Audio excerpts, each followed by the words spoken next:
ready for this, brothers?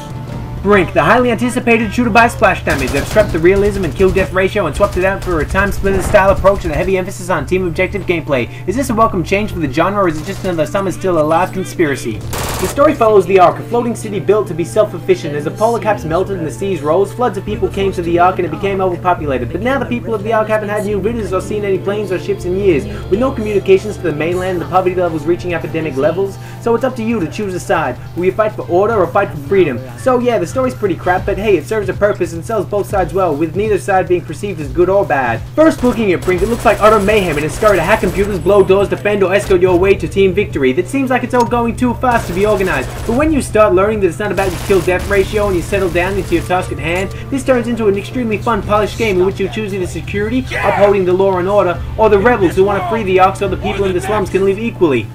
This heavily stylized game that borrows a lot from Time Splitters wants to bring back the style of old and put aside these kill-death ratio days of non-teamwork based play and bring back the elements that have been missing for games of late. No more does winning require you have the best player on your team. A good team can dominate one great player, as the points allocated to your single score all come from how active you are on the team's objective, instead of how much lead you put into the other team's face. There ain't no room for Rambos here. There's 3 different game modes you can do. Campaign, which is 8 missions for each side in an organized static level progression. Free play, which is the same really, but the objectives are random. And last up you have challenge mode, which is, well, challenges, which completing unlocks more weapons, parts, and upgrades. I highly recommend you play challenge mode first, or at least early in your playtime. There's a great range of customization, from pimping your guy out to make him look like a sickly hobo to a massive roid rager, and that's always fun. You can unlock more gear by leveling in any mode, either online or offline, with hair, clothes, and masks, all to make your guy look the most pimp.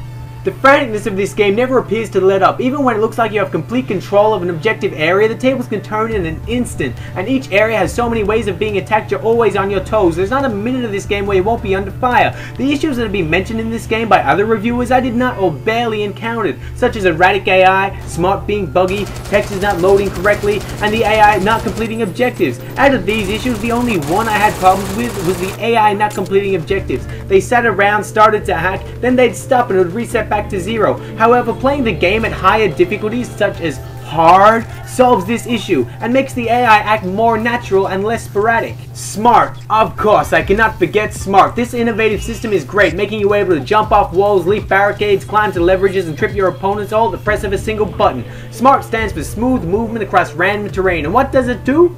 Well, basically what I just said. So you can now play leapfrog like never before. Yeesh! And escaping the enemy in clutch moments now becomes so much more pro, and allows players to become more creative in their approach to almost any situation. Smart rating, 10. 10 you say? That's a bit much seeing it's so buggy. Is it really? Or is it just COD did it better? Oh wait, they didn't do it better. Or at all actually. The highlights for this game, many would probably say the smart system, but I feel the best thing has to be the teamwork. It's not a one-on-one game with people just filling the voids while the 2 best players go at it and use everyone else's target dummies. This game encourages, nay, rewards team cooperation, and monitoring your kill-death ratio will do nothing more than make your team lose. Choosing the best class for the situation while being aware what others on your team are doing and either supporting them or have them support you is the only way to win. And for me, this was more than a welcome change, and a satisfying change at that.